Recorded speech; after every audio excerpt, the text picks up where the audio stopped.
Olá você, seja muito bem-vindo a mais um comentário da lição. Quinta-feira, meu povo, tem como tema confiança no sumo sacerdote. Mas, antes disso, meu nome é Ismael e eu sou o seu anfitrião da lição dos jovens, então pegue a sua lição, pegue a sua Bíblia e me acompanhe neste comentário porque essa lição tá muito top. E antes de nós entrarmos no nosso comentário, eu quero convidar você mais uma vez a se inscrever aqui no canal, ativar o sininho, a compartilhar, a deixar o seu like, porque nós estamos com o objetivo de alcançarmos 1000 inscritos. E com a tua ajuda, com certeza, mais pessoas serão impactadas e alcançadas para Cristo Jesus através deste canal. Também você pode perceber aí, estou sem a minha barba, relembrando aí os velhos tempos de geração, começo de geração, onde eu gravava os vídeos aqui, sem barba nenhuma, as programações que eram realizadas, enfim, aqui é só um rememberzinho do nosso geração. Como eu estava dizendo, quinta-feira tem como tema confiança no sumo sacerdote. Nós estamos olhando para essa semana na perspectiva do juízo. Nós olhamos ali para a festa da expiação, entendemos que o juízo está totalmente correlacionado com a ação do santuário, tudo que era apresentado. Mas ontem, para ser um pouquinho mais específico, eu disse para vocês a respeito dos personagens deste juízo. Nós falamos sobre quem é o juiz, quem é o advogado, quem é o acusador, quem é o réu, quem são as testemunhas, em qual lei que nós estamos sendo julgados. Se você perdeu o comentário de ontem, eu deixo no card aqui em cima para você. Mas hoje eu quero me especificar um pouquinho sobre Cristo Jesus, a função dele como advogado, como João vai escrever na sua primeira carta, no capítulo 2, no verso 1, que ele vai dizer que: filhinhos, eu vos escrevo para que não pequeis. Mas se por acaso alguém pecar, saibam que vocês têm um advogado diante do Pai, Jesus Cristo justo. Então, nós temos um advogado, nós temos um sumo sacerdote, nós temos alguém que está intercedendo diretamente com o Pai por nós. Mas por que essa função de Cristo é tão importante? Primeiramente porque quando Cristo veio a esta terra, ele assumiu a nossa forma humana. Ellen White vai dizer no Desejado de Todas as Nações, lá na página 14, que uma vez que Cristo assumiu a nossa forma, ele está ligado a nós de uma forma tão intrínseca e tão eterna que nunca mais irá se desprender. Ou seja, Jesus, ele passou e ele tem a nossa forma agora. Ele, quando veio a essa terra, ele assumiu a forma humana. Ele é um Deus encarnado, ele foi 100% Deus e 100% homem. Então, Jesus assumiu. Então, Jesus teve frio, Jesus teve fome, Jesus sentiu na pele o que é o sol, o que é a brisa. Então, ele passou pelas mesmas sensações que eu e você passamos. Claro, lembrando que Cristo foi afetado pelo pecado, mas não infectado pelo pecado. Ou seja, Cristo não pecou, mas ele foi afetado pelo pecado. Ele veio aqui com o corpo nessa consequência do pecado. Só que aqui temos uns pontos importantes para analisarmos. Por que Cristo pode ser um advogado tão bom para mim e para você? Porque ele passou pelas mesmas tentações que nós passamos. Claro, aqui é importante nós entendermos alguns aspectos.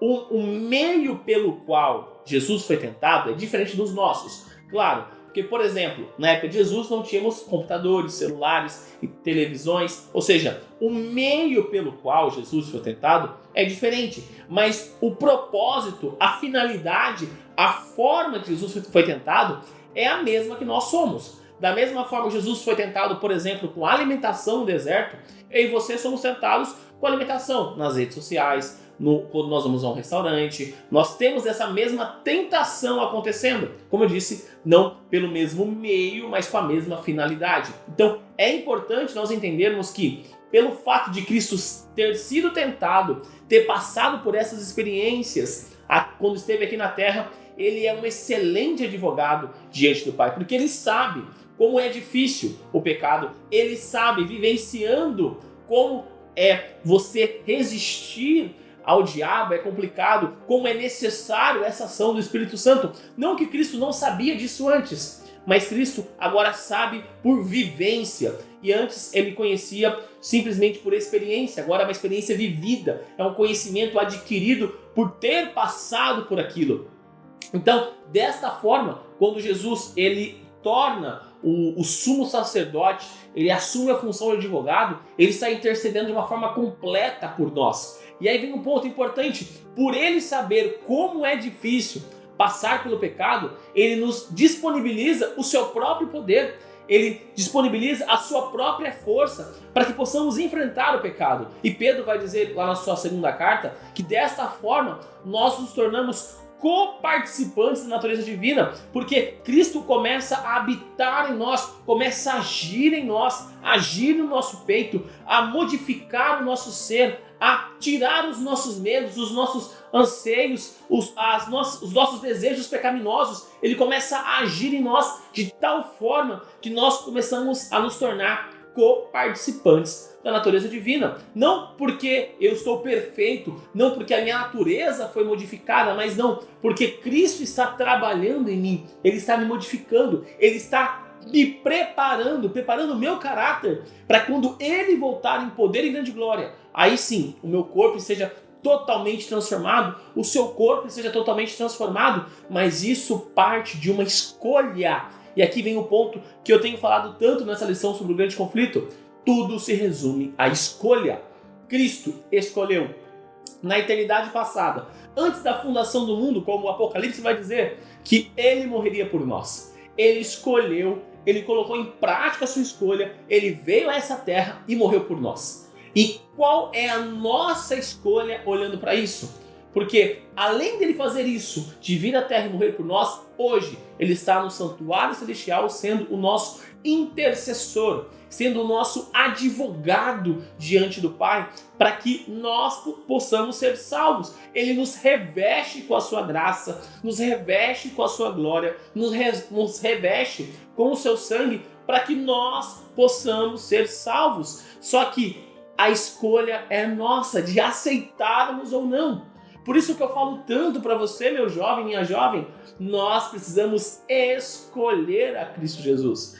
Cristo Jesus nos quer, mas a escolha é nossa, o poder da decisão está em tuas mãos, está em minhas mãos, porque Cristo nos deu o livre-arbítrio de aceitar, da gente aceitar a Ele ou não. Então é fundamental e importante utilizarmos o nosso livre-arbítrio para aceitarmos Jesus, de falarmos para Cristo: Cristo habite em mim, transforme o meu ser, me desmanche, me desmonte e me transforme, me reconstrua de acordo com a tua vontade, de acordo com o teu querer, porque desta forma sim estaremos vivendo para Cristo. E como Paulo vai dizer, viver é Cristo e morrer é lucro. Ou outra frase de Paulo: não sou eu que vivo, mas Cristo vive em mim. Essa transformação só é possível uma vez que nós aceitamos, escolhemos aceitar o sangue de Cristo, escolhemos aceitar o sacrifício de Cristo, escolhemos aceitar que nós somos pecadores miseráveis, que não valemos nada, mas Cristo derramou seu sangue por nós e hoje nos oferece a oportunidade de salvação com o seu ministério no santuário celestial. O preço foi pago na cruz, mas a salvação continua disponível para mim e para você hoje. E nós precisamos aceitar e viver de acordo com ela, acreditando, crendo, indo, como Paulo vai dizer em Hebreus, até o trono da graça, para recebermos misericórdia em tempo oportuno. E não existe tempo mais oportuno do que o dia de hoje, do que todos os momentos da nossa vida. Nesse momento, eu convido você a fechar os seus olhos e orar comigo. Querido amado Deus, obrigado, Pai, por mais um dia. Obrigado, Pai, pela oportunidade que o Senhor nos dá de estarmos vivos, de estarmos na sua santa presença. Gratos somos, meu Pai, pois mais uma vez o Senhor fala ao nosso coração. O Senhor nos encaminha a verdade, o Senhor nos mostra como nós temos sido falhos, meu Pai. Como nós estamos escolhendo talvez um caminho de morte. Mas o Senhor continua nos resgatando e que, Pai, o Senhor deixe nossos ouvidos sensíveis, o nosso coração sensível, a nossa mente sensível, Pai, para ouvirmos, acreditarmos e vivermos a Tua palavra. Que possamos deixar o Senhor trabalhar no nosso peito, para que o Senhor nos reconstrua de acordo com a Tua vontade, de acordo com o Teu querer, meu Pai. Somos pecadores miseráveis, não valemos nada. Mas o Senhor nos chama de filho ao aceitarmos o Teu sacrifício, meu Pai. Continue agindo no nosso ser e nos perdoe, da mesma forma que nós perdoamos aqueles que erraram contra nós. E tudo isso eu te peço e te agradeço em nome do Seu Filho Jesus. Amém. Galerinha, não se esqueça de se inscrever aqui no canal para você dar aquela força e também para você não perder os conteúdos que são produzidos. Lembrando que os vídeos da lição são postados de domingo a sexta-feira. Então quando você se inscreve no canal e ativa o sininho, você sempre recebe umas notificações todas as vezes que os vídeos são postados por aqui. Também deixa seu like aqui embaixo para mostrar que você gostou do conteúdo, para dar aquela força e também para o algoritmo do YouTube compreender que o canal é de qualidade, conteúdo é de relevância e dessa forma mais pessoas são impactadas por este canal através aí do algoritmo do YouTube. Também você pode auxiliar clicando no botão de compartilhar e colocando nas suas redes sociais. E também clica aqui nessa playlist da lição dos jovens ou nessa playlist das meditações que eu fazia aos sábados com vocês. Então é isso, galera. Um forte abraço a todos e até mais!